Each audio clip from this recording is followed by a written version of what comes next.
A gente já está aqui com 19 horas, acho que dá para a gente ir iniciando o nosso fórum. Eu não sei o quão vocês conhecem aqui deste formato, né? A ideia aqui no fórum é sempre trazer debates de temas atuais e relevantes para a prática clínica. Então, para mim, é um prazer estar aqui é, com vocês como convidado. Fiquei muito feliz com essa formação dessa mesa, muito queridos.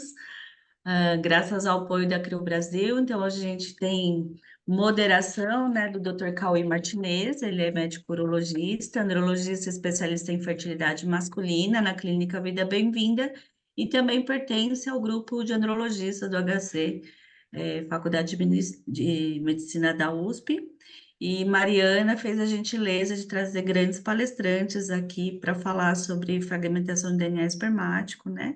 Dr. Leonardo Celigra Lopes, ele também é urologista e andrologista, especialista em saúde masculina da Sociedade Brasileira de Urologia. E outro palestrante, Dr. João Paulo Greco, também médico urologista, andrologista especialista em fertilidade masculina da Clínica Originari. Então, agradeço aqui a presença de todos. O Dr. Cauê vai fazer a moderação após a apresentação dos palestrantes, né? E depois, aí, ao final da moderação, fica aberta a todos para que a gente consiga debater a apresentação de todos. Agradecer mais uma vez, em nome do Instituto Sapiente. A gente tem ordem de apresentação. Primeiro, doutor Leonardo. Eu começo. Então, perfeito. Fica à vontade, se quiser colocar sua apresentação. Bom, boa noite a todos. E, primeiramente, agradecer o convite que a Mariana me fez, né? Mas agradecer aí ao Instituto Sapiência, também ao João, que vai participar comigo aqui desse debate, e depois o Cauê. Eu acho que a ideia aqui é tentar trazer um tema que é bastante relevante, sim, né, para essa questão da nossa prática clínica. E apesar de não ser um tema novo, né, ele é um tema já bastante debatido há algum tempo, mas talvez ele tenha começado a ficar mais aceito recentemente. E acho que talvez por isso que ele ainda continua sendo um tema bastante relevante para a gente discutir.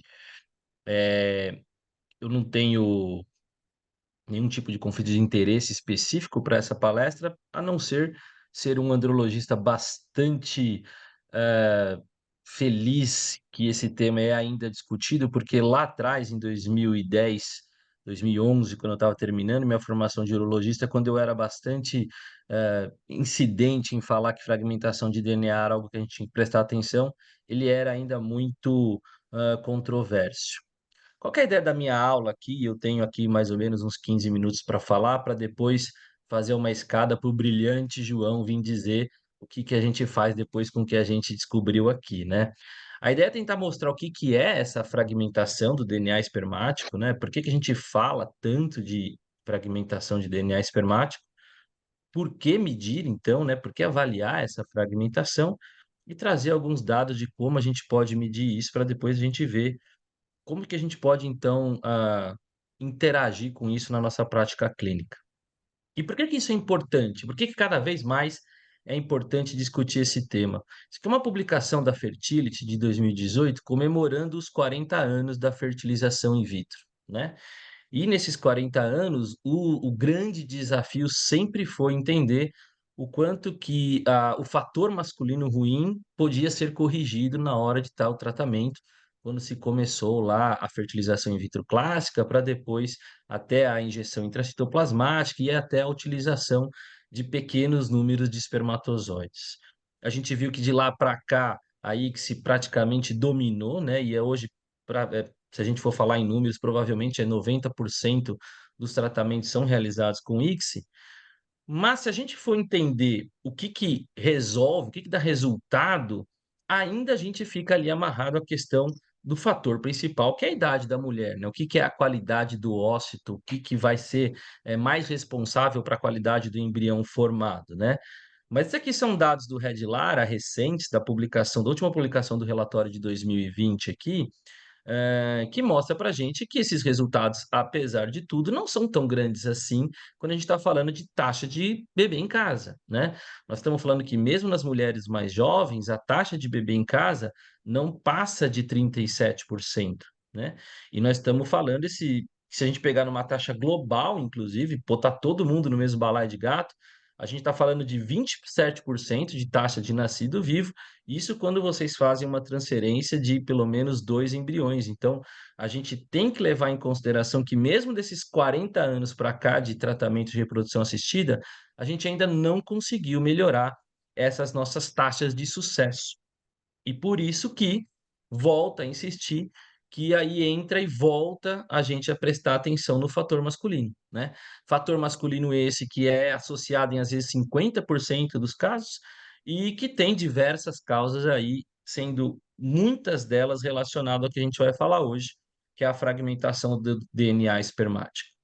Se a gente se restringir o que a gente tinha até hoje para avaliar o fator masculino, que é a análise seminal básica, e que foi atualizado aí o manual da OMS agora em 2021, a gente começou a ver agora nessa atualização o quanto a gente está dando um pouco mais de valor para a análise do espermatozoide, o quanto o espermatozoide tem impacto também nessa qualidade embrionária, o quanto esse espermatozoide tem impacto na relação de taxa de nascido vivo. Mas, se a gente colocar na prática o que o espermograma convencional avalia, então nessas caixas verdes, a gente avalia só uma porção do potencial fértil desse gameta, né? Porque a gente não consegue avaliar esse gameta é perfeito ou não. A gente avalia o quão potente ele pode ser para ajudar na fertilização ou não. E a gente fica muito restrito, e por isso que análises mais específicas começaram a ser discutidas e começamos a avaliar melhor a questão integralidade e funcionalidade de membrana, de mitocôndria, o impacto do estresse oxidativo, o impacto do microRNA, das organelas. Então a gente começa a olhar mais para o espermograma que antes a gente olhava só em relação É igual à assim que quantidade e forma, né? E essa análise, então, que eu falei, essa reavaliação do manual da Organização Mundial de Saúde trouxe, então, que essa análise estendida, ela é agora mais aceita, ela é agora mais utilizada, ela é agora mais entendida, e se a gente fizer a comparação com o manual anterior, de que é de 2010, então praticamente aí 10 anos de intervalo entre uma atualização e outra, em 2010 ele era considerado, lá quando eu me formei urologista, ele era considerado ainda como aspecto de pesquisa, então ele era ainda muito controverso. O que que a gente está falando quando a gente está falando de dano de DNA? A gente está falando de muita coisa. O DNA ele pode ser danificado por diversos motivos: radiação ultravioleta, erro na própria replicação do DNA, o estresse oxidativo, como eu falei, aumento das espécies reativas de oxigênio, enfim, diversas causas podem alterar o DNA. E assim também o DNA tem diversas maneiras de tentar se corrigir, né? Então, o reparo do DNA, o auto-reparo do DNA, ele acontece. E quando esse DNA não consegue se reparar, é aí que a gente tem, então, os danos ao DNA. E quando eu estou falando para vocês de fragmentação de DNA, eu estou falando de um tipo de dano de fragmentação de DNA. Eu não estou falando de nenhuma outra alteração e que também a gente pode discutir, até no debate depois, sobre alterações relacionadas a anormalidades epigenéticas, alterações relacionadas ao próprio cromossomo Y, alterações mitocondriais. Eu estou falando aqui da fragmentação do DNA do núcleo. E como que isso ocorre de impacto na questão da fertilidade? Ela vai ter principalmente uma relação com o estresse oxidativo. Nós estamos falando que esse estresse oxidativo vai acontecer já desde na parte testicular, né, na espermeação, divisão celular do espermatozoide, até depois na ejaculação, aquele espermatozoide que fica armazenado no epidídimo. Os principais fatores de risco para essa questão relacionada ao estresse oxidativo a gente também conhece, né? Obesidade, etilismo, tabagismo, doenças metabólicas como um todo. E aí a gente até entende também que a própria infertilidade masculina é um potencial marcador de saúde, de gravidade para esses indivíduos, onde a gente pode identificar, por exemplo, fatores relacionados a alterações hormonais, fatores relacionados à doença metabólica vascular, e o que a gente avalia, na verdade, de potencial na infertilidade é justamente a alteração no equilíbrio, né, entre os fatores que existem de antioxidantes no organismo, e existem vários, né, para citar aqui as vitaminas principalmente, mas a gente tem um desequilíbrio nessa questão entre estresse oxidativo, e esse desequilíbrio vai causar, em última instância, em última avaliação, essa fragmentação do DNA espermático, que é a fragmentação nuclear, e isso vai causar também, já sabido, isso aqui não é novidade, esses 14 anos aí de evolução depois da alteração do manual da Organização Mundial de Saúde, mostra para a gente que indivíduos com fragmentação de DNA elevada têm pior chance de gravidez natural, tem pior resultado em inseminação intrauterina, em fertilização in vitro.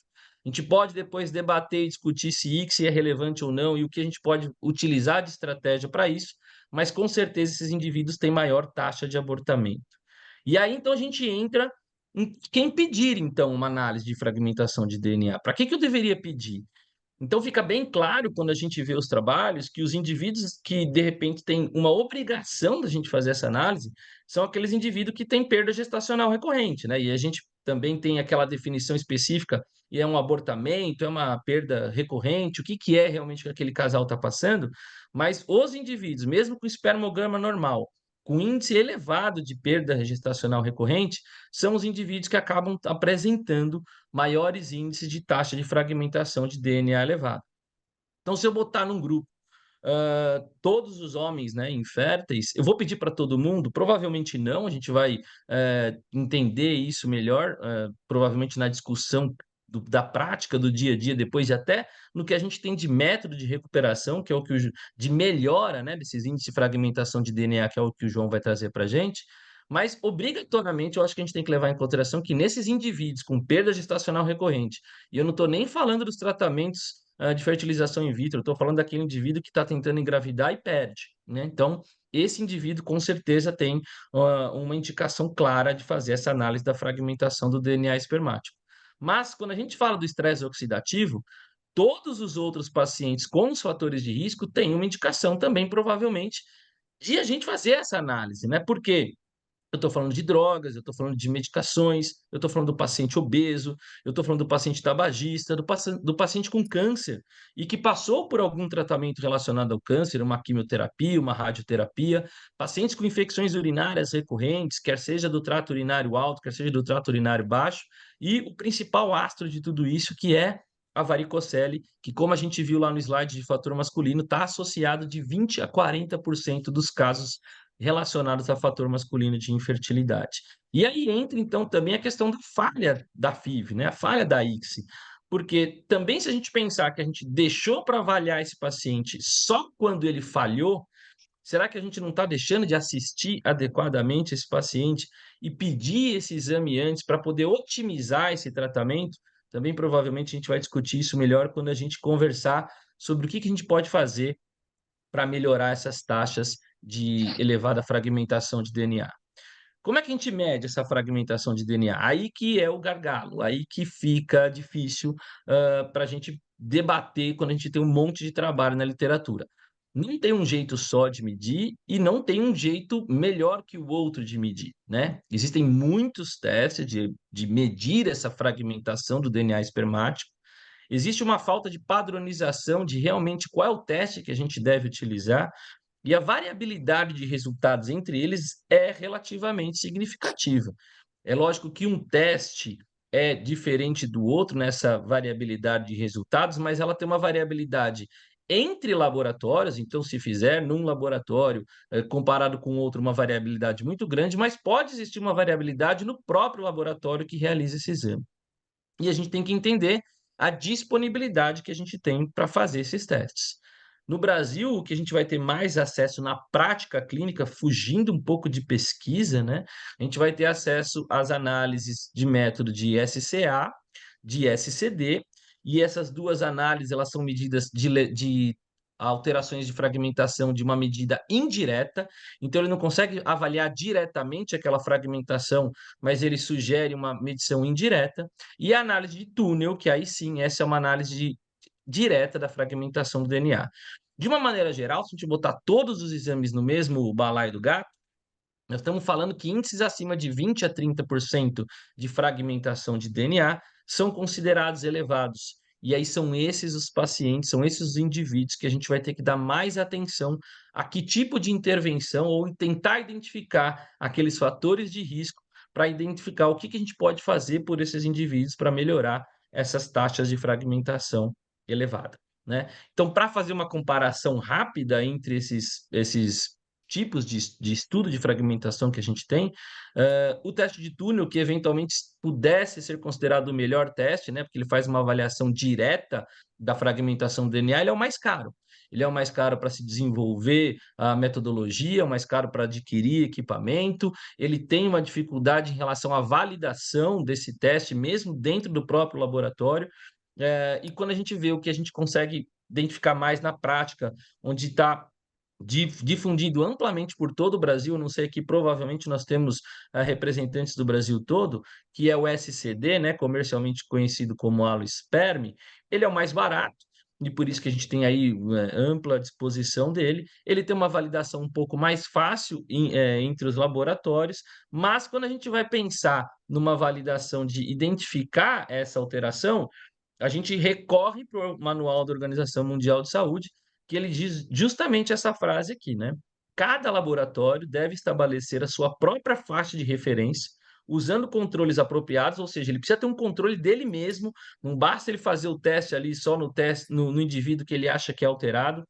Ele precisa ter um controle dele mesmo para identificar quais são realmente esses valores preditivos em relação a ser um valor positivo ou um valor negativo e o que que ele se relaciona em relação aos resultados da sua própria clínica, em relação à taxa de alteração em relação à própria formação embrionária ou até a taxa de abortamento, né? Isso aqui, para quem não conhece, para quem nunca viu uma lâmina de SCD, uma lâmina de alosperme, ele é muito parecido com a análise que se faz da análise de Kruger, né, na análise de morfologia, mas aí a gente vai identificar que os espermatozoides que têm o halo são os espermatozoides, então, que não têm a fragmentação, né? Então, são os espermatozoides que teoricamente estariam íntegros para a gente poder avaliar a qualidade. Você vê que não é muito fácil, né? Qual é o tamanho desse halo? O halo é maior, o halo é menor? Ele tem realmente um halo? Esse espermatozoide tem alguma outra alteração ou não? Então, a gente fica aí com o treinamento para se avaliar isso e a validação entre um teste normal e um teste anormal, ele precisa ser bastante importante. Então, por isso, é importante, toda vez que você for pedir esse exame, saber que laboratório que você está pedindo, identificar se o laboratório faz esse controle de qualidade. E aí a recomendação particular que eu faço é, mesmo que você goste mais de um ou de outro exame, né? Se você prefere o túnel, se você prefere o SCD, na prática, o que é ideal é quando você for fazer um segundo exame de avaliação desse paciente, e é necessário fazer, do mesmo jeito que é necessário fazer um espermograma, essa variação diária, mensal, ela existe, principalmente porque a fragmentação pode ocorrer só lá no epidídimo, né, por conta de questões externas, toxinas externas. Então, pedir sempre o mesmo teste que você fez anteriormente. O túnel não é comparável com o SCD, então a gente tenta, toda vez que a gente for pedir o teste, a gente tem que pedir o mesmo teste para comparação de evolução desse paciente. E o que eu faço questão de dizer é, quando a gente avalia a fragmentação de DNA, a gente está avaliando só um dos braços do problema, né? A gente não está avaliando a questão mitocondrial, que a gente tem visto cada vez mais que é importante, a gente não está vendo a peroxidação lipídica, a gente não está vendo outras questões de microRNA que são importantes também e cada vez mais relevantes nos resultados dos nossos tratamentos. E como eu falei, é importante a gente entender que talvez deixar só para a falha da FIV, só para a falha da ICSI, talvez a gente não está levando esse casal para um tratamento mais adequado, já que a gente sabe que esse tratamento é custoso, que a gente forçar esse casal a, de repente, ter que passar por um segundo ciclo, às vezes não fosse necessário, se a gente identificasse esse fator previamente, tratasse esse trator previamente, que é o que o João vai discutir aqui, o que o João vai trazer para a gente, tá bom? Então, dando meus 15 minutos de aula aqui, o que eu queria trazer de mensagem final para vocês, para já jogar a bola aqui para o João, é que a fragmentação do DNA espermático, então, tem origem nesse estresse oxidativo e que muitos fatores são fatores modificáveis de estilo de vida, então, a gente interceder por esses pacientes antes faz todo sentido, e quem sabe no futuro a gente vai conseguir identificar com métodos melhores esse estresse oxidativo antes, né, de realmente causar a fragmentação do DNA e conseguir intervir antes nesses pacientes. A fragmentação de DNA espermático elevado impacta na fertilidade, né, principalmente no abortamento, mas também piora os resultados de reprodução assistida. E eu entendo aqui, essa mensagem é minha, que utilizar o teste de fragmentação de DNA espermático colabora na adequação do cuidado desse casal em casos específicos. Então, eu queria agradecer mais uma vez. Eu queria só reforçar aqui eu sou da Faculdade de Medicina do ABC e a nossa serviço de residência está fazendo 30 anos. Nós vamos ter um evento científico, então já convido aqui, antecipo todos vocês. Teremos temas de fertilidade, então quem quiser participar. E aqui eu deixo os meus contatos para quem quiser eventualmente fazer alguma consideração depois, a gente fica à vontade, tá bom? Então era isso, obrigado. Passa a palavra aí para o João. Obrigada, doutor Leonardo. Boa noite a todos. Podem me ouvir bem? Tá tudo ok, João. Ótimo, tranquilo. Bom, eu também gostaria de agradecer pelo convite. É um prazer estar aqui entre vocês, pessoas realmente muito queridas, e para discutir, conforme o Leonardo falou, um tema que é muito, muito interessante, muito importante.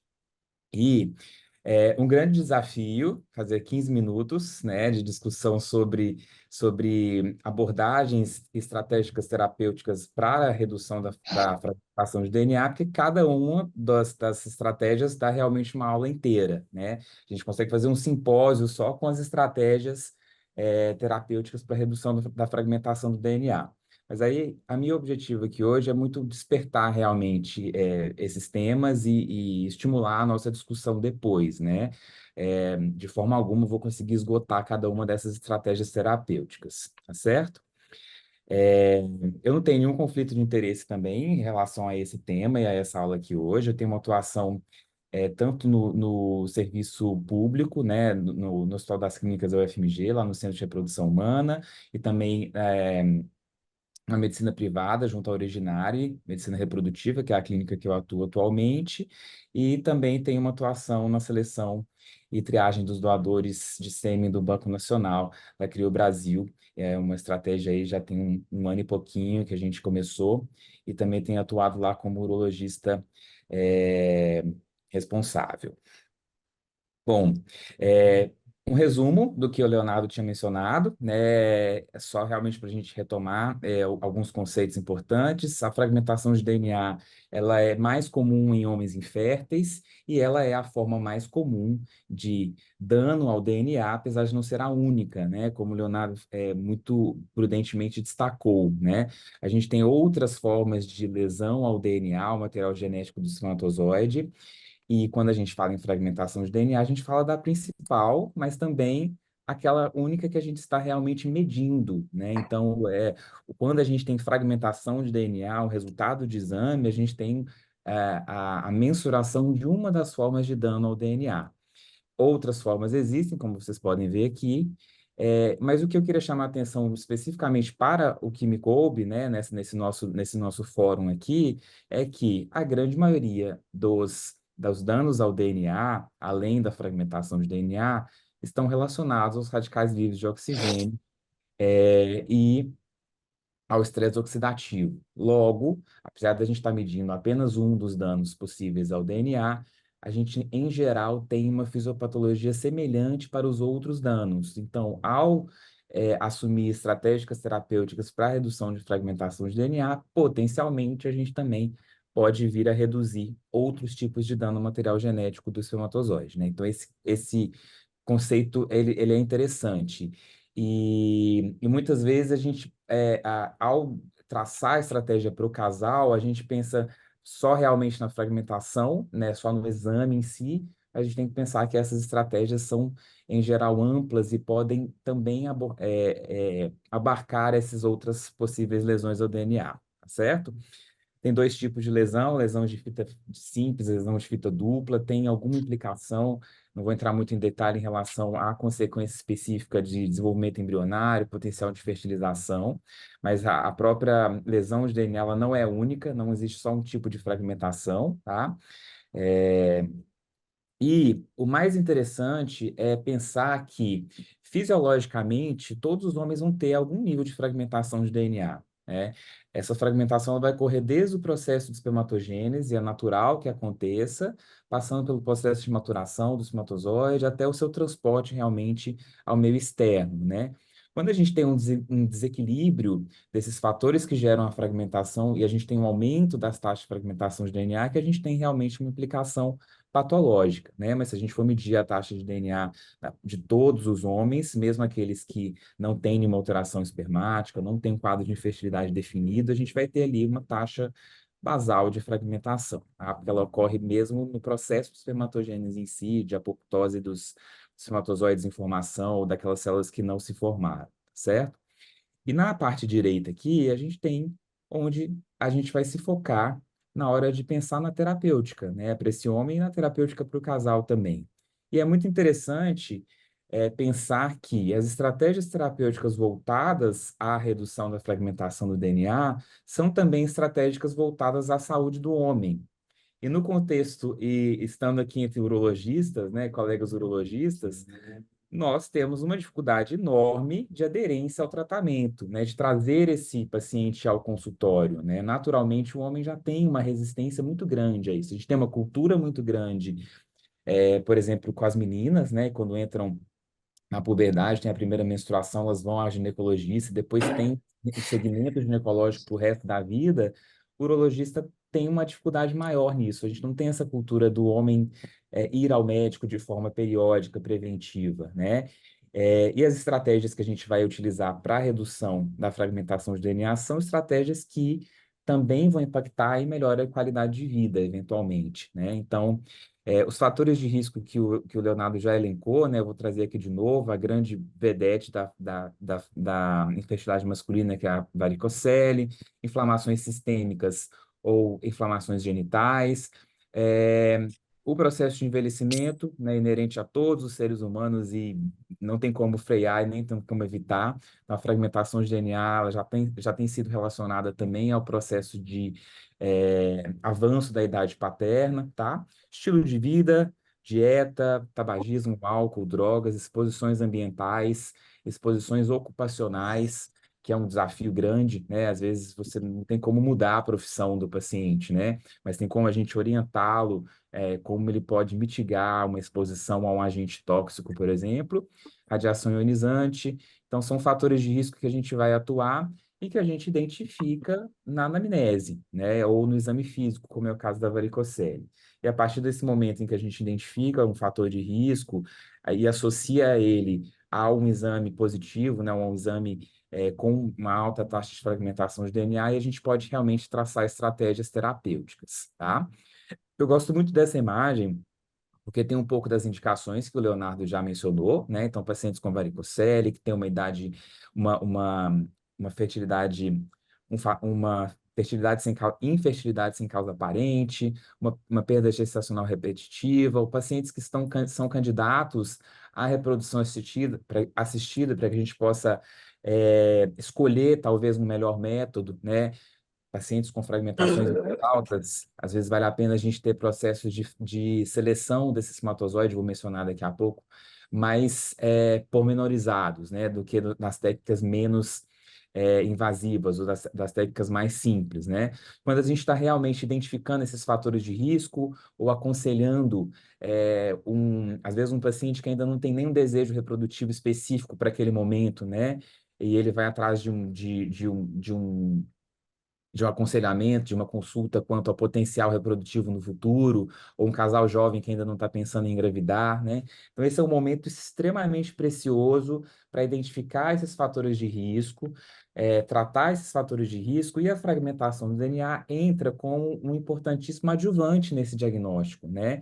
Então, além da gente fazer solicitar a análise seminal clássica, quando a gente tem um fator de risco identificado para um paciente que tem realmente potencial para ter grandes fragmentações de DNA, a gente também solicitar o exame nesse momento, né? E, eventualmente, a gente, além de instituir mudanças do estilo de vida, que são extremamente importantes, a gente também ajustar a assistência ao casal, que o Leonardo também mencionou, né? De ter a melhor assistência possível para aquele casal frente ao armamento de diagnóstico que a gente tem disponível, né? Então, isso é muito importante.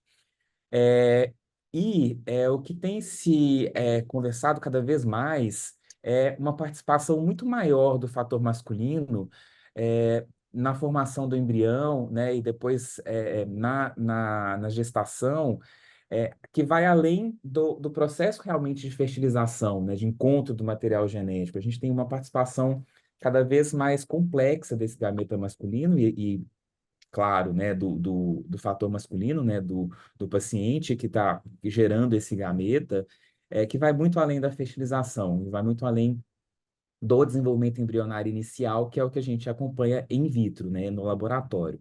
Então, esse é um resumo especificamente desse trabalho, que é interessante, que a fragmentação de DNA entra como um dos fatores, além de outros muitos que a gente ainda não tem especificamente na prática clínica diária, mas que é o nosso futuro, né? Que provavelmente a gente vai começar a fazer nos próximos anos, ampliando aí o nosso armamento de diagnóstico. Muito para, além de oferecer uma reprodução assistida de maior qualidade, mas também identificar fatores de risco que possam implicar em consequências para a prole, né? Isso é extremamente interessante. Então, além da fragmentação, a gente tem aí os RNAs, né? A gente tem uma participação interessante dos centríolos que vêm dos espermatozoides, né? E conforme o Léo mencionou, muitas vezes identificar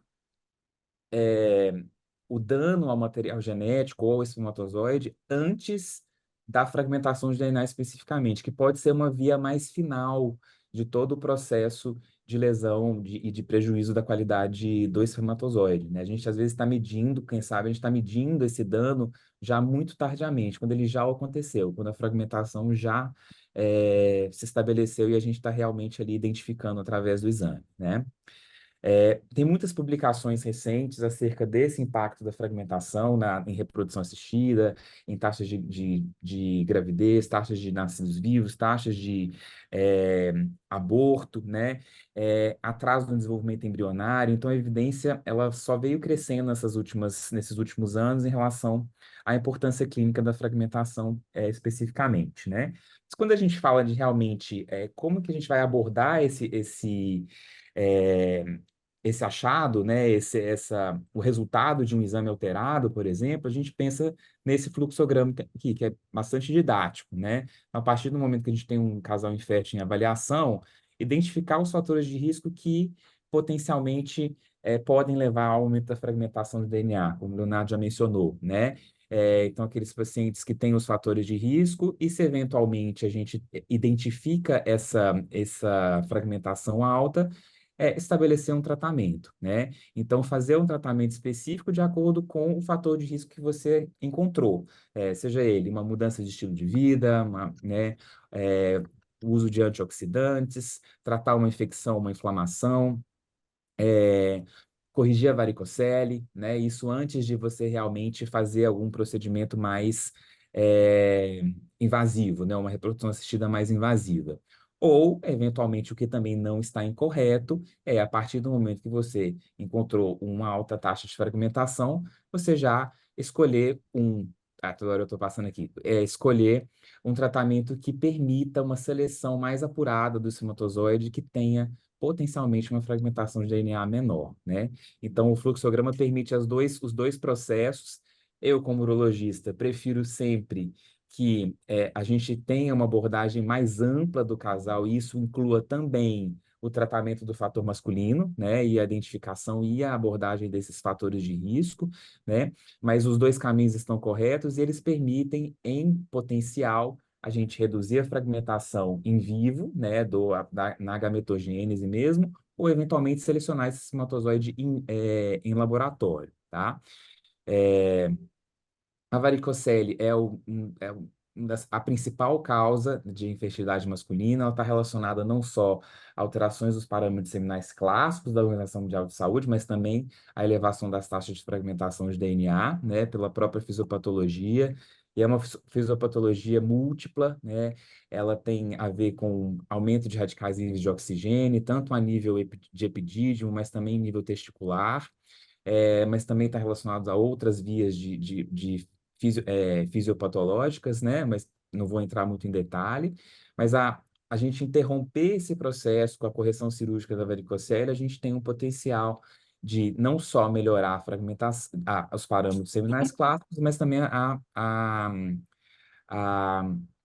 a fragmentação de DNA, né? Então, esse é uma das estratégias clínicas possíveis e muito bem-vindas, até porque a gente, freando um processo fisiopatológico da varicocele, a gente está falando também em saúde de testículo, né? Em saúde, do homem a médio e longo prazo também, tá? Não só a curto, médio prazo, que seria realmente para o desejo reprodutivo daquele momento, tá? Uma outra estratégia interessante e já bastante discutida e consagrada é a gente reduzir os tempos de abstinência, né? Você tem vários trabalhos relacionados a abstinências mais curtas estarem relacionadas a taxas menores de fragmentação do DNA, tá? Justamente porque é um tempo menor que o gameta está ali exposto aos fatores de risco, né? Que ele está em trânsito, tem um trânsito menor pelo trato geniturinário masculino, então potencialmente ele tem menor fragmentação de DNA também, tá? São vários trabalhos, em geral, a gente tem em torno de 48 horas como as menores taxas de fragmentação de DNA, mas isso pode ser ajustado de acordo com cada caso, né? Isso que é o mais interessante, a gente realmente, para cada paciente, você ajustar esse tempo. Esse é um outro trabalho muito legal também, em que eles fizeram ejaculações repetidas na semana anterior, e viram que também você aumentar o trânsito de espermatozoides na semana anterior de uma coleta, você também potencialmente reduz essa fragmentação de DNA. E a gente tem taxas menores de fragmentação para aquelas amostras colhidas com 24 horas e melhoras também nas taxas de gravidez para aqueles pacientes que fizeram essa ejaculação recorrente antes, tá? Então, faz sentido, é uma orientação tranquila de ser seguida, né? Vai seguir em casa, não é um método nem invasivo, nem complexo, tá? O uso de antioxidantes também na prática clínica já tem muitas décadas.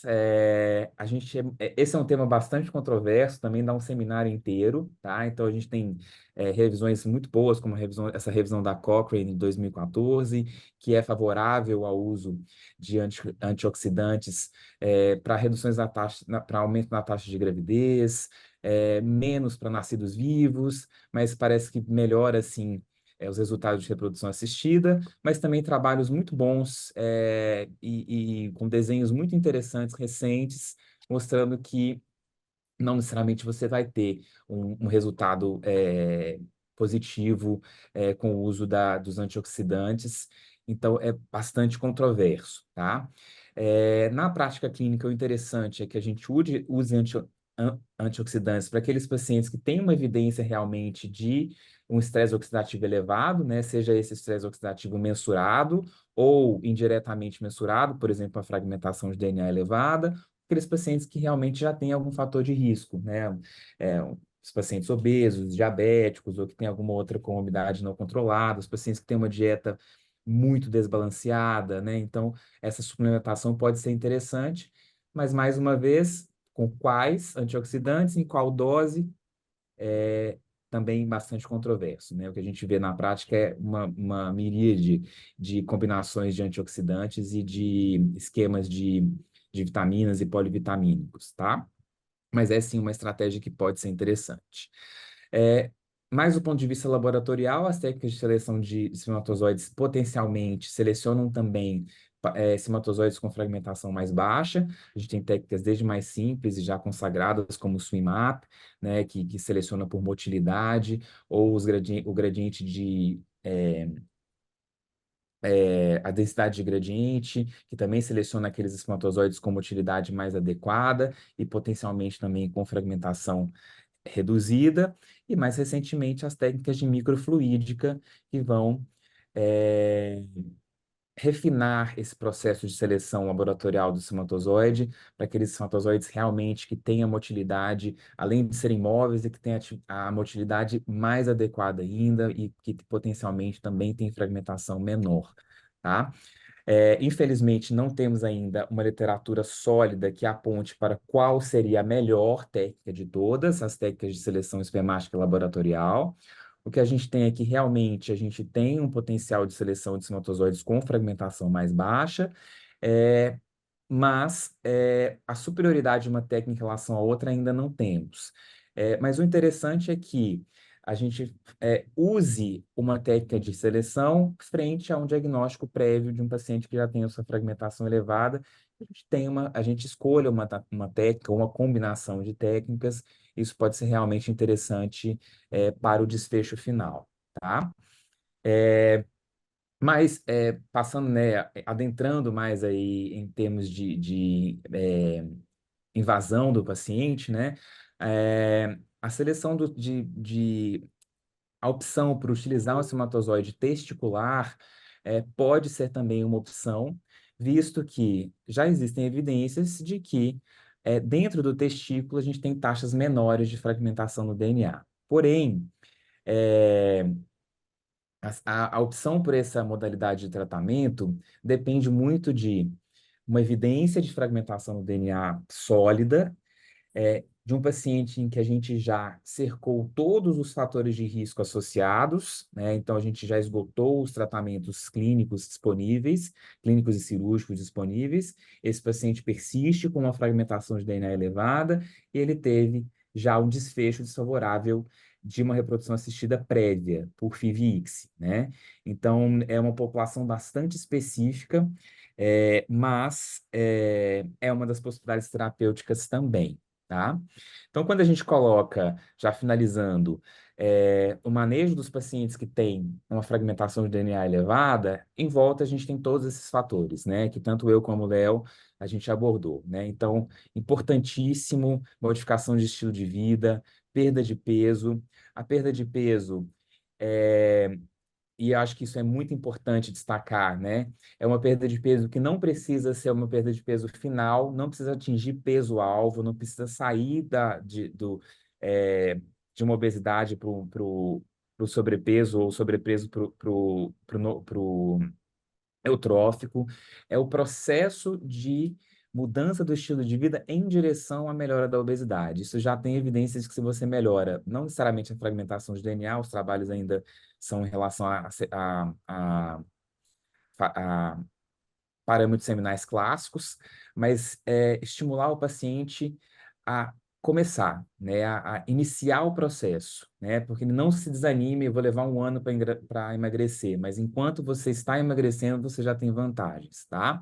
Redução da abstinência, conforme eu tinha mencionado, tratar as infecções genitais ou aguardar que infecções sistêmicas se resolvam, a suplementação de antioxidantes, o reparo da varicocele, interessante, técnicas de seleção de espermatozoides laboratoriais, aqui estiver disponível, ou associação de técnicas, e eventualmente a opção pela ICSI, quando a gente já teve falha de outras técnicas prévias, ou quando a gente já tratou realmente todos os fatores associados e a gente ainda persiste com fragmentações elevadas, tá?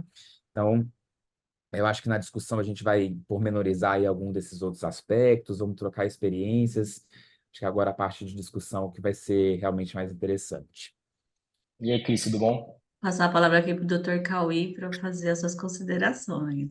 Bom, boa noite a todos. Meu nome é Cauê Faria, eu sou urologista do Hospital das Clínicas e também trabalho aqui na Clínica na Vida Bem-vinda.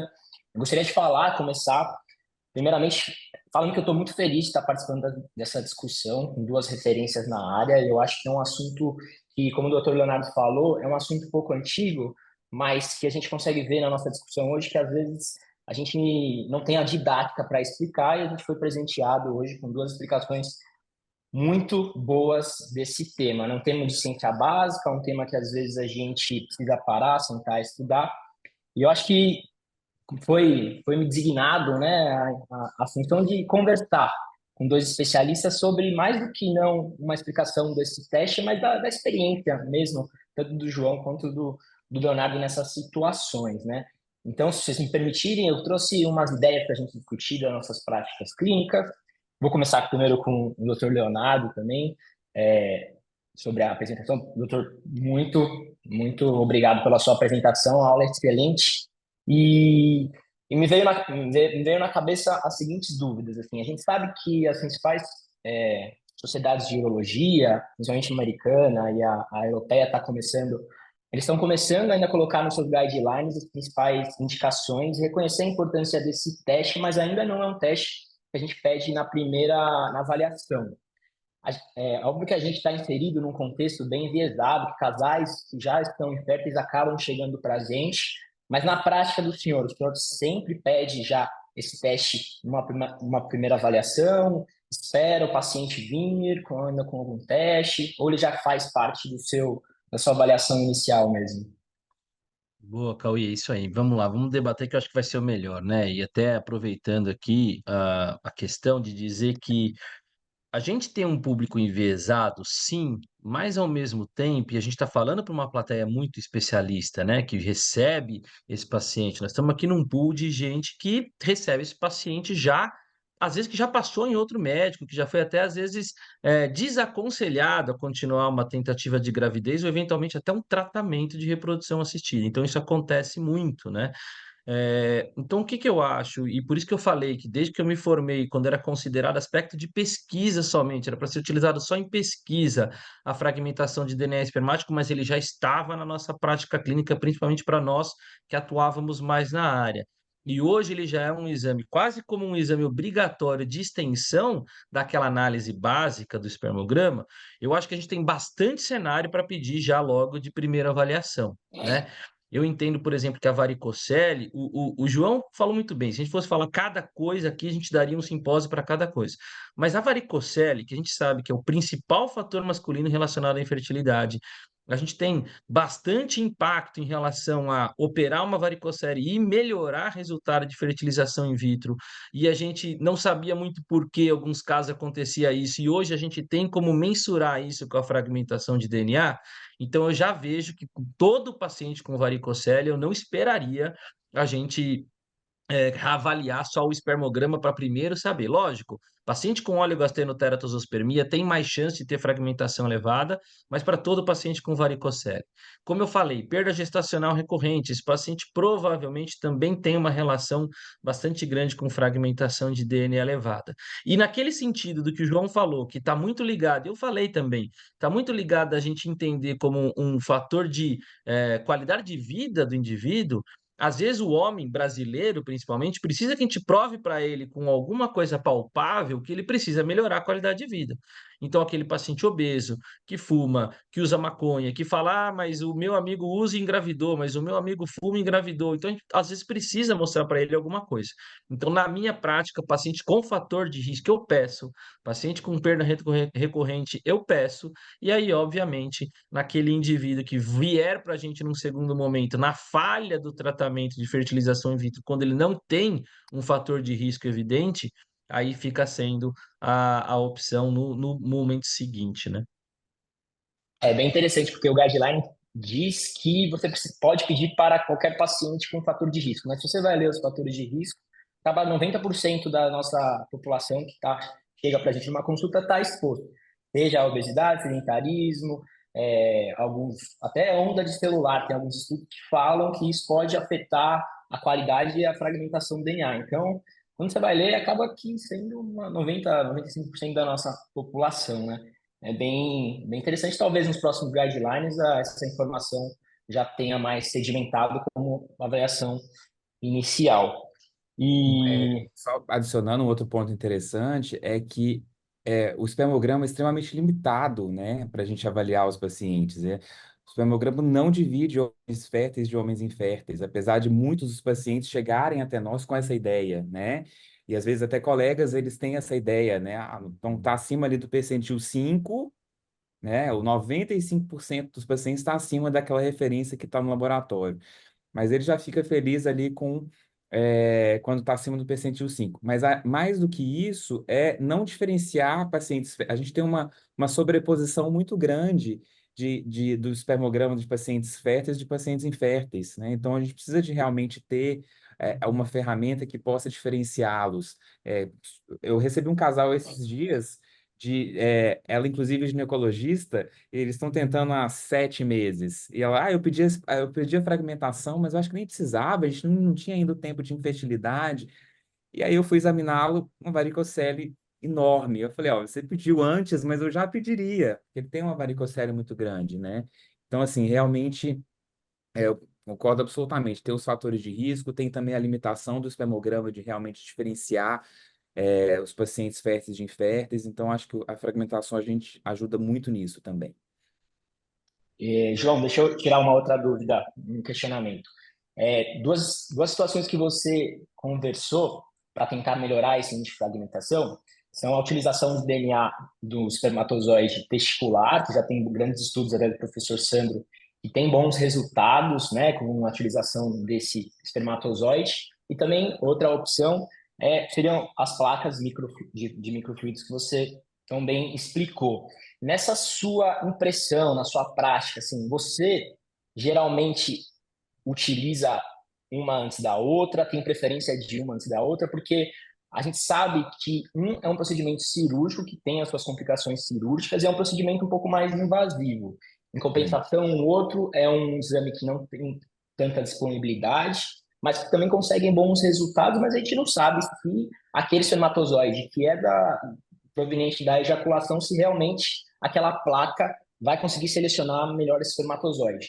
Você deixa um, usa um antes que o outro, deixa um para nas últimas situações, espera eventualmente o resultado de uma FIV que não teve bons resultados, uma segunda. Como que você lida com essas duas alternativas que são quase complementares, digamos assim, né? Essa é uma ótima pergunta, cara. A questão é que você, do ponto de vista de invadir o paciente, né, é muito mais tranquilo a gente realmente utilizar um método laboratorial para a seleção de espermatozoides, né? Utilizar o ejaculado, que ele vai colher no dia, não tem cirurgia, não tem sedação, não tem procedimentos invasivos, né? E a grande questão do espermatozoide testicular, conforme eu tinha mencionado, é que é difícil a gente colocar na balança os prós e, os prós e e os contras, né? Porque, apesar de potencialmente ter uma fragmentação menor, são espermatozoides também mais imaturos, né? Então, a gente sabe que os ciclos de fertilização com espermatozoides testiculares são ciclos extremamente desafiadores, né? Em termos de taxa de fertilização, formação de blastocisto. Então,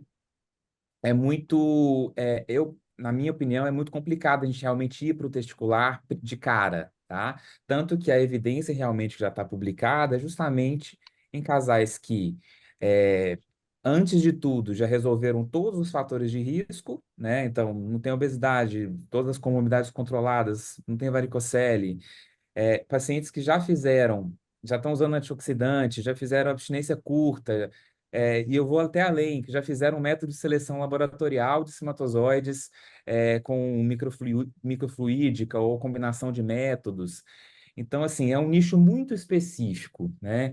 Então, eu tendo a deixar realmente essa indicação realmente para nichos muito específicos, né? Então, começar com outros processos antes de realmente partir para o testículo.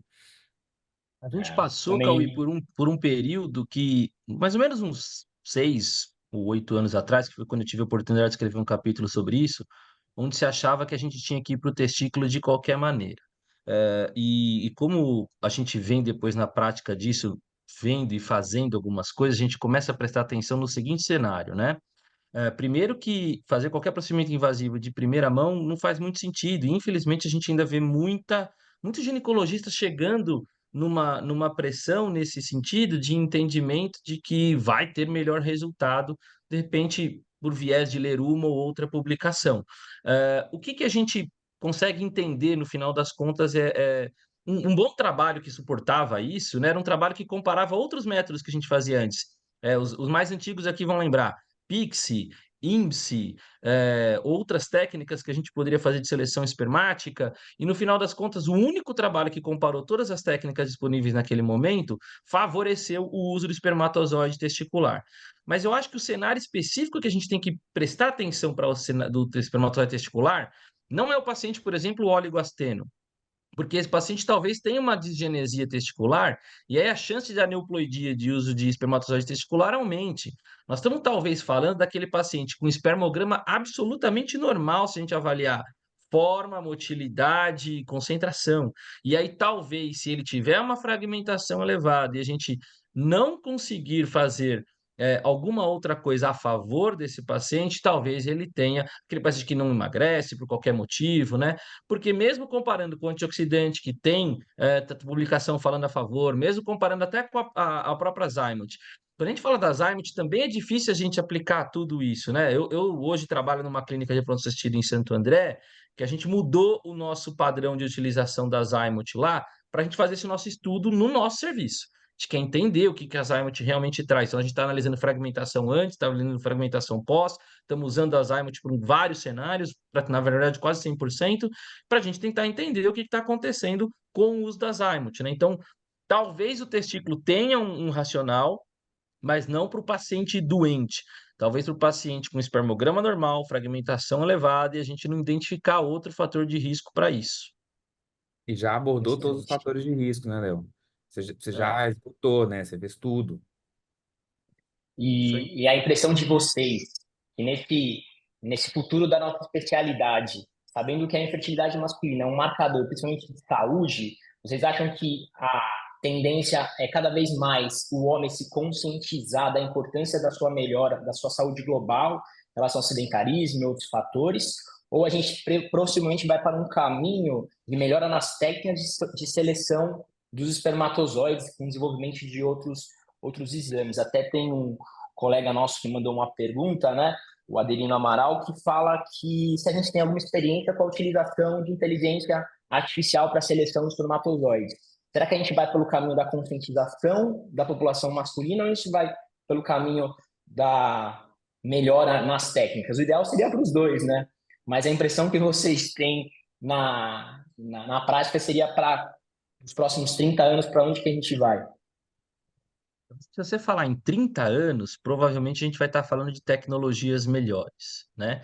Mas se a gente falar mais curto, e a gente vê isso na prática, o paciente que passa com a gente, que é de uma geração, vamos falar os nomes de gerações que o pessoal gosta de falar, aí, milênios, por exemplo, esse cara percebe que ele fala, poxa vida, eu devia ter vindo antes procurar um urologista, eu não devia ter deixado só minha esposa procurando fator feminino, né? A geração que a gente sabe que é uma geração mais nova também já está mais preocupada com a saúde já automaticamente, né? Com dieta, com atividade física. Então, esse impacto social já tem acontecido.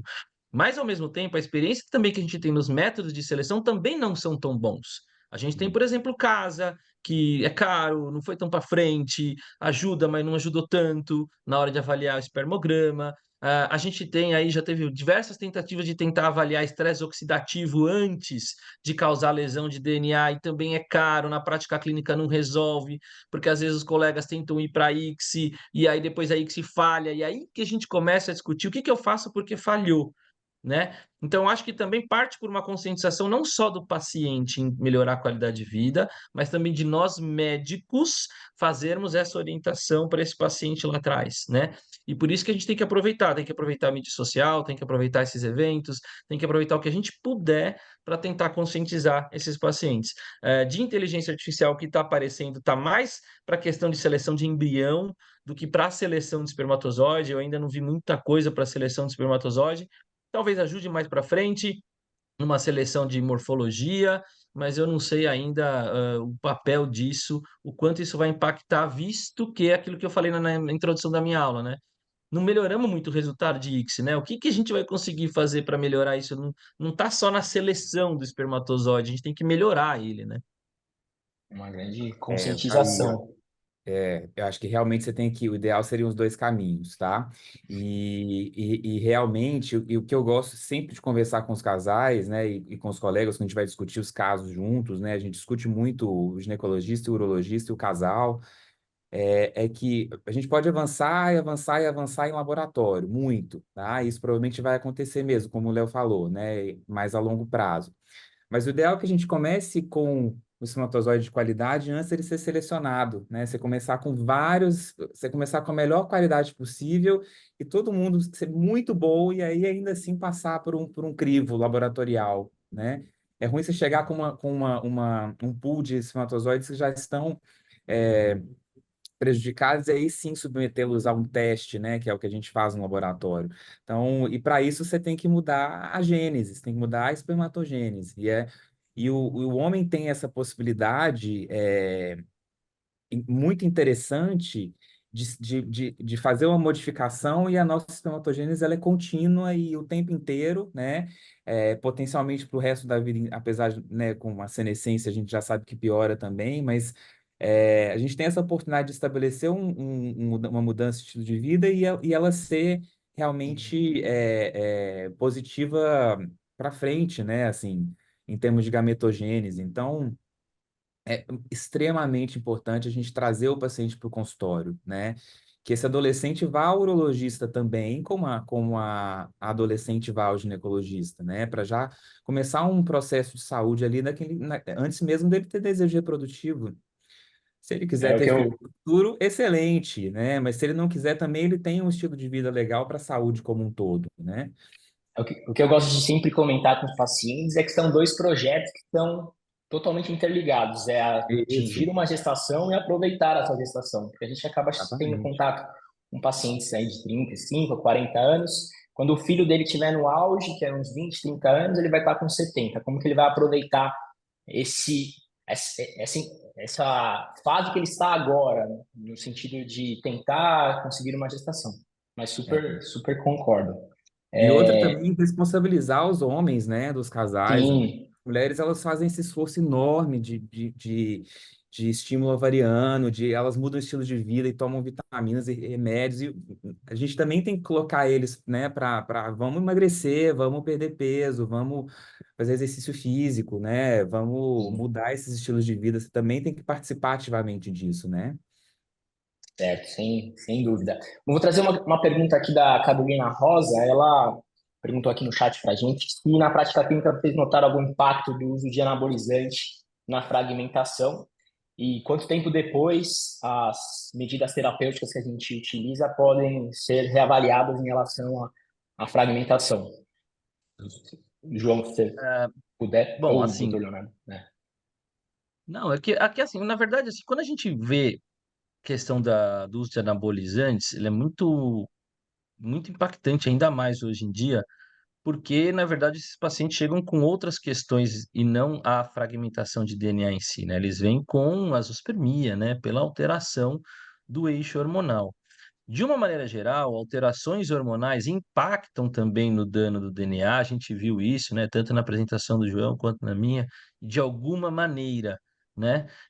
Mas se a gente levar em consideração que o impacto hormonal ele tem uma correção mais relacionada ao início da espermatogênese, a gente tem que entender que essa recuperação por conta da questão hormonal vai demorar pelo menos um ciclo de uma nova espermatogênese, que nós estamos falando aí de uma média de 70 dias, na prática, 3 meses depois que você estabilizou aquele eixo hormonal do paciente.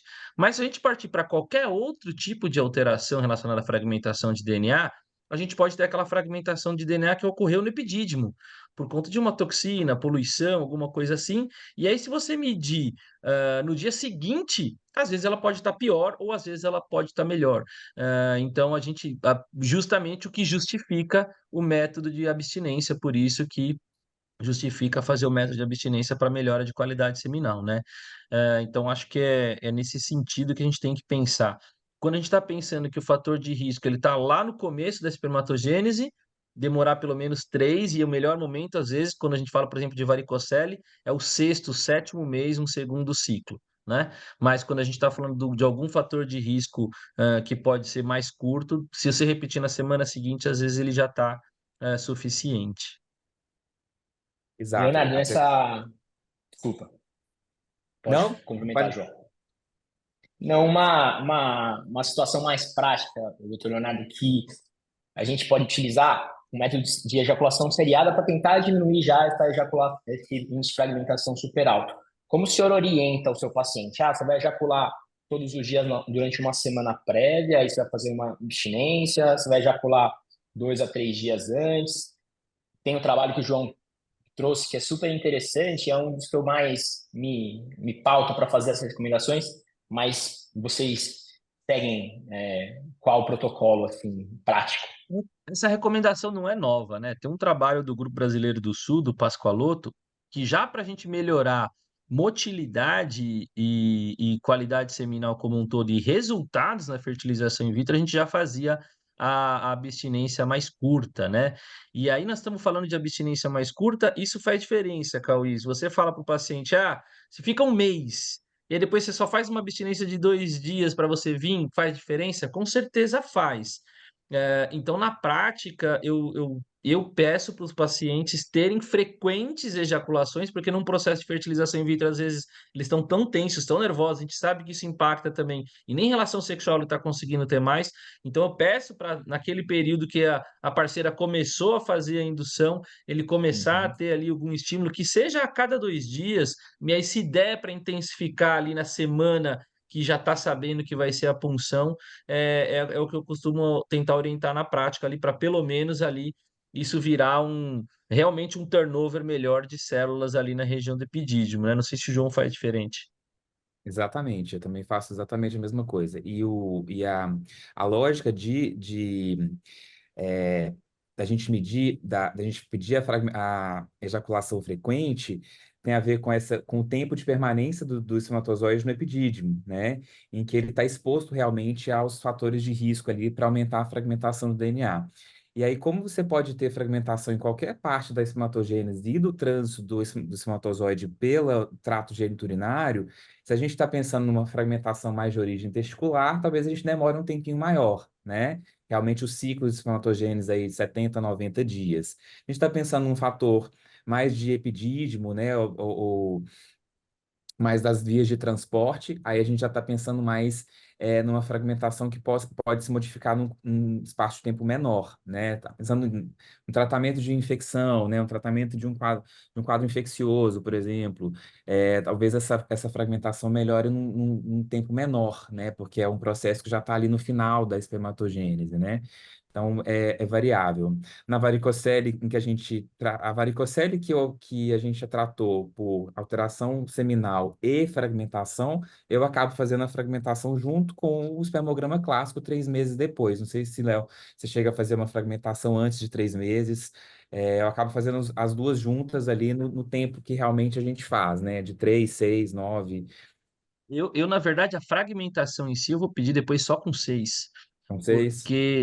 Porque no primeiro momento, naquele terceiro mês que você pediu um espermograma, se ele realmente vier com muito, muito bom espermograma, provavelmente a gente impactou bem esse paciente já no terceiro mês.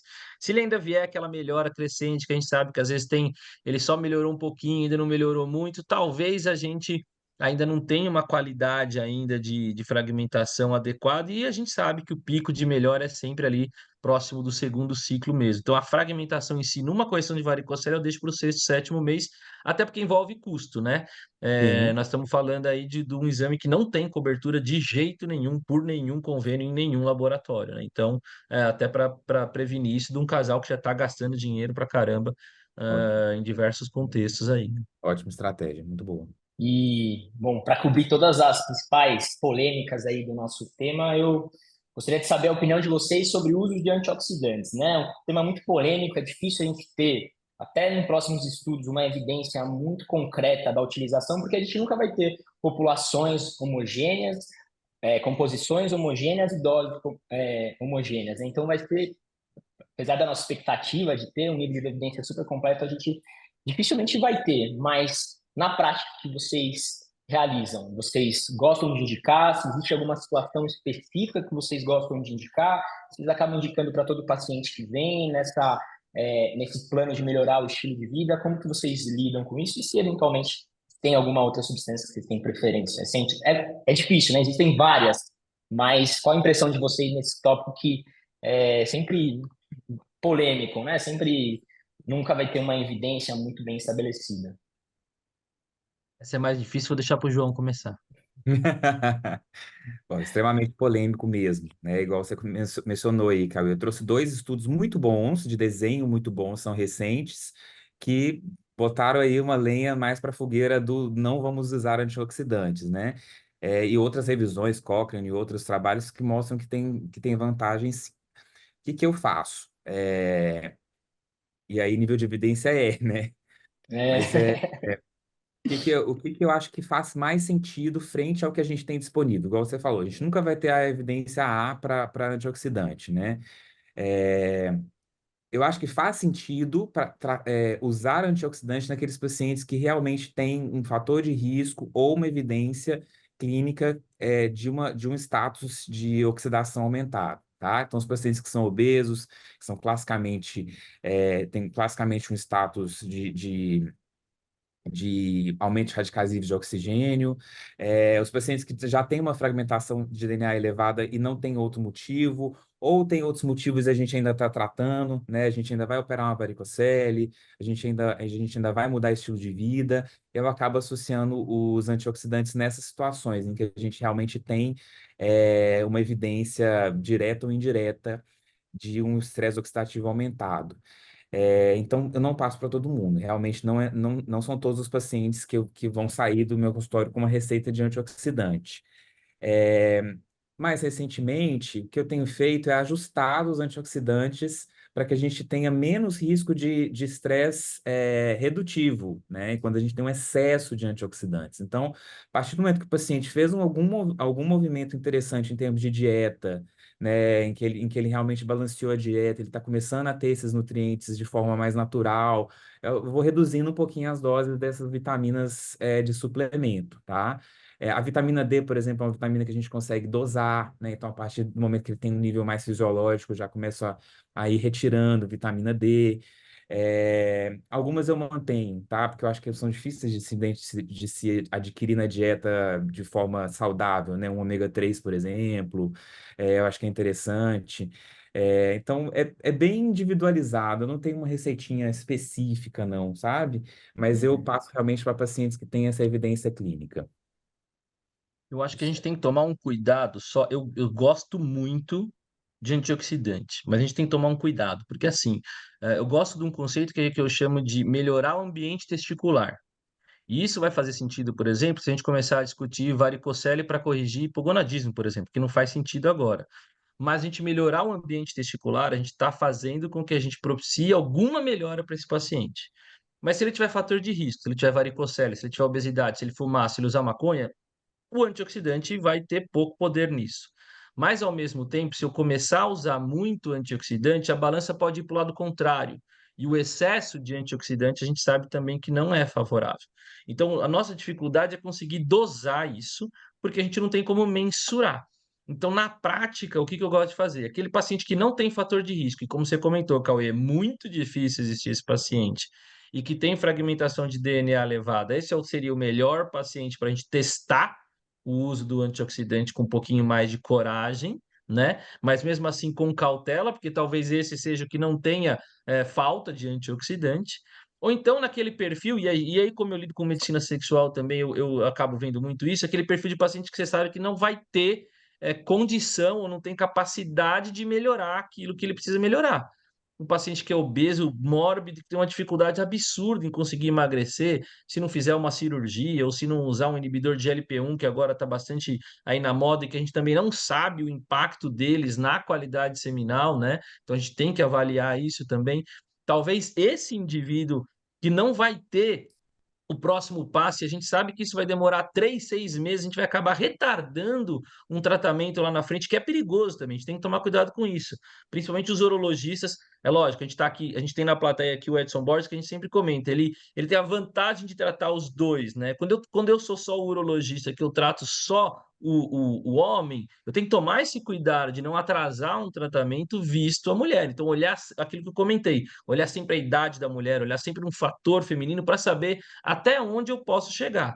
Mas, por outro lado, aí eu cutuco os ginecologistas, né, que são só ginecologistas, o ginecologista entender também o fator de que será que eu consigo então segurar 3 meses? Será que eu consigo segurar 6? Será que eu consigo ajudar esse casal a otimizar, a estar no melhor momento, né? O exemplo que eu dou, e aqui eu vou dar um exemplo de graça que eu uso no consultório para os pacientes. Eu falo, é como se fosse a sua Copa do Mundo. Você quer que o Neymar esteja machucado na sua Copa do Mundo ou você quer que ele tente jogar para ver se você vai conseguir ser campeão? Pode ser que você não seja, mesmo com o Neymar em campo, mas é melhor que ele esteja lá bem, com o joelho bom, com o tornozelo bom. Então é essa estratégia que eu acho que, como médicos desse casal infértil, a gente tem que pensar.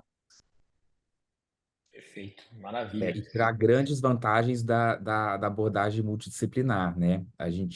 Quando o paciente, o paciente de infertilidade masculina, ele nunca vem sozinho, né? Então, igual você mencionou, Léo, eu acho que realmente você tem que várias vezes a discussão é conjunta, os dois profissionais com o casal, né? E sempre são discussões muito ricas, tá? E são aqueles casais que saem muito abraçados e que sabem que estão sendo realmente assistidos ali naquele processo, né? Não é sempre só um lado, né? A gente tem dois lados nessa moeda aí. Então, importantíssima essa sua observação, Léo. Perfeito. Bom, acho que as últimas duas perguntas que tinham no chat, o doutor Leonardo acabou respondendo sobre o efeito da finasterida na espermatogênese e também do mestrado dele sobre a utilização do PESA na genesia de núcleo deferente. Se alguém tiver alguma outra pergunta, quiser Queria fazer um comentário complementar, rápido sobre o GLP-1. Sobre os por GLP-1, favor. estão em grande voga aí. Rapidinho, Léo, você trouxe esse tema. Infelizmente, eles não fizeram fragmentação de DNA, mas tem um trabalho muito legal mostrando que o mais interessante é a associação de todas as abordagens, especificamente em obesidade, tá? O mais interessante são aqueles pacientes que associam dieta, exercício físico e GLP-1. São aqueles que têm maior vantagem, tá? Em permanecer com a perda de peso e em termos de melhora seminal, de qualidade seminal também. Então, é interessante a gente ter esse novo armamento, mas, mais uma vez, sempre me perguntam isso, sempre tem essa pergunta, o paciente está usando um GLP-1, e aí, vai prejudicar os espermatozoides? Ainda não sabemos, né? Ainda não temos isso aí é fase 4, né? Infelizmente, o impacto reprodutivo é fase 4, mas é, em termos de melhora da obesidade e de mudança de estilo de vida, é e também aquele ponto que eu tinha mencionado, não precisa chegar no peso-alvo. Tem que estimular o paciente nesse sentido. Você tem que começar o processo. Você não precisa sair da obesidade, você não precisa perder 50 quilos, mas você precisa iniciar o processo. Isso já é uma grande vantagem. Até porque, né, para complementar, eu vi que o Edson está com a mão levantada aqui, mas rapidinho sobre obesidade. Quando a gente vê os trabalhos de cirurgia bariátrica, a gente vê também melhora, mas ao mesmo tempo a gente já viu muitos trabalhos dizendo que tem piora casos Sim, evoluindo a zoospermia. E aí provavelmente está associado ao tipo da cirurgia. Será que foi uma cirurgia desabsortiva? Será uma cirurgia que alterou a absorção de vitamina, a absorção de proteína? Então, a qualidade do emagrecimento importa mais do que a velocidade do emagrecimento, né? Então, acho que esse exato, que é o recado, né? exato. Perda de peso muito rápida pode ser prejudicial, né? Que é o status pós-bariátrica. Doutor Edson, se o senhor quiser, palavra do senhor. Obrigado. Primeiro, eu quero agradecer vocês três, o João Paulo, o Aélio Leonardo, em nome do Sapiente, em nome de todo o nosso grupo, pela participação. É sempre muito bom a gente ter temas urológicos, que são poucos, né? Mas nessa nossa grade eu puxei um pouco a sardinha, coloquei bastante outras reuniões, só agradeço muito vocês. Eu gostaria de fazer duas considerações, que eu acho que é sempre importante, vocês já falaram a respeito disso. O primeiro, do espermatozoide testicular. A partir do momento que a gente vê uma alteração de fragmentação em sua causa, as principais causas são realmente alteração da fecundação, perda gestacional de repetição, mas eu acho que não tenho certeza que muito buscar um espermatozoide testicular por uma fragmentação de DNA que você não tem absolutamente certeza que é ela que está causando aquele prejuízo reprodutivo. Isso em primeiro ponto. Em segundo ponto, a utilização do espermatozoide testicular faz com que esse espermatozoide não tenha a oportunidade de passar por toda a transformação epigenética pelo epidídimo. Isso é muito bem estudado, genes que acendem e que apagam o epidídimo, apesar de alguns trabalhos, e a casuística é muito pouco, são muito poucos trabalhos, dizerem que a prole, a primeira prole de fertilização in vitro utilizando o espermatozoide testicular desses casais, ela é igual à prole da concepção natural, esse número ainda é muito pequeno. Então, quando a gente vai estudar a epigenética do epidídimo, assusta muito realmente a utilização do espermatozoide testicular, principalmente porque a gente não tem essa certeza de que a gente vai estar corrigindo, apesar de ter tirado todos os outros fatores. Um grande exemplo é a perda gestacional. Isso é um abortamento, a gente tem 50% das vezes e a gente não tem causa. Provavelmente a causa genética é gênica, a gente não consegue reconhecer, mas o grande fator, puxa vida, esse casal tem um abortamento de repetição, tem fragmentação de DNA mais alto, vamos ao espermatozoide testicular. Eu acho que realmente é uma distância muito grande, é ganhar muito pouco para um monte de prejuízo que potencialmente pode ocorrer. Então, essa é a primeira observação. E a segunda, tentando responder a pergunta do Adelino sobre inteligência artificial na seleção espermática. Isso está longe da nossa realidade, mas está muito perto de algumas empresas que estão apostando muito dinheiro nisso. Tem uma empresa, vou pegar o nome aqui, chama Possível Life Science, é uma empresa capitaneada pelo Jacques Foin, que é bastante conhecido de todos nós, e 4 investidores colocaram $20 milhões para que isso ocorresse. E o plano deles é que em 2015, em 2025, isso é, no próximo ano, é que se tenha todo o laboratório de reprodução assistida, todo se faz, desde a captura do espermatozoide até o congelamento, automatizado. Foi feita uma apresentação no Congresso Europeu, vale a pena entrar, isso aí está gravado, para assistir essa aula, que na verdade eu não sei se isso é bom ou se isso assusta muita gente, entende? Mas para dizer que a tecnologia ela tá andando. Então, agradeço vocês três novamente, vou deixar o pessoal falar e os comentários e as apresentações foram muito boas. Muito obrigado. Obrigado, doutor.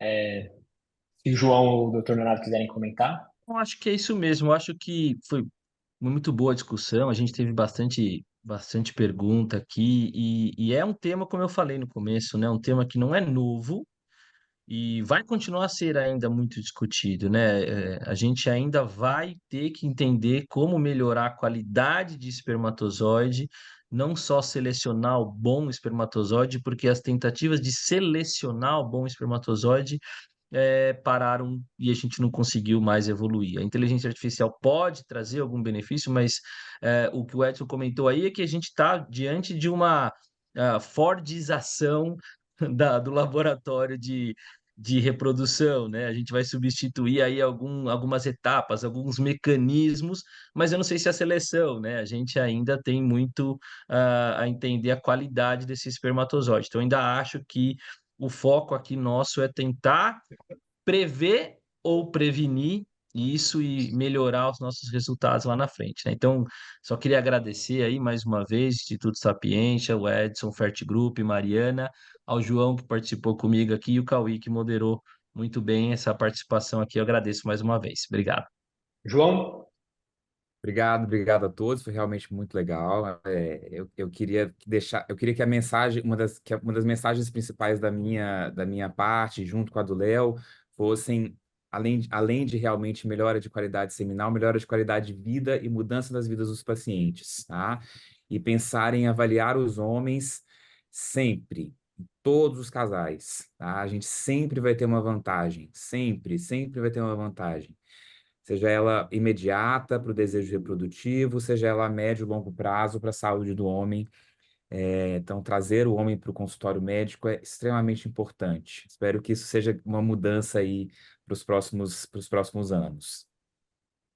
Maravilha. Deixa eu, então, minha mensagem final. Acho que, se for para levar uma mensagem desse nosso encontro, é que a fertilidade não é só um dos parâmetros, né? Está incluso a saúde global masculina, e essa é a nossa dedicação diária, né? Para ter essa conscientização, tanto na relação com a fertilidade quanto na saúde cardiovascular, que a gente consegue ver nessas nossas palestras que estão todas intimamente relacionadas, não tem como tratar um sem deixar o outro de lado, né? Então, agradeço, aprendi muito hoje, fiquei muito feliz com o convite. Se a Cris tiver alguma outra sugestão, passo a palavra para ela para a gente finalizar essa noite cheia de bons conteúdos.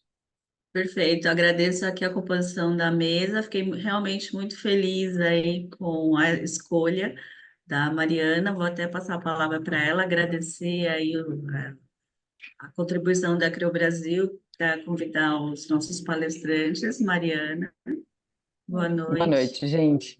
Na verdade, eu quero só agradecer a participação, né, do Dr. Leonardo, do Dr. João Paulo, do Dr. Cauí, são grandes parceiros nossos, Dr. Edson aí com o Instituto Sapiente, Cris, obrigado pela recepção e pela ajuda, E assim, apenas pegando um link com tudo que vocês disseram sobre a importância aí do cuidado com o homem, nós temos, né, aqui no Brasil, em São Paulo, um espaço dedicado ao cuidado masculino, onde a gente realiza espermograma, realiza teste de fragmentação, a gente atende todas as clínicas de São Paulo. Então, se vocês quiserem contar conosco, estamos à disposição. Muito obrigada pela oportunidade. Apenas isso. Pessoal, infelizmente a gente vai encerrar o fórum. Acho que realmente é um tema que as pessoas têm muito interesse, apesar de vocês terem mencionado muitas vezes que não é um assunto novo. A gente está numa semana de muitos eventos e a gente teve cerca de 90 participantes aqui no nosso fórum, então realmente de grande relevância. Eu acho que fica aí a dica para outros formatos aí dentro deste assunto. E boa noite a todos. Obrigada pela presença.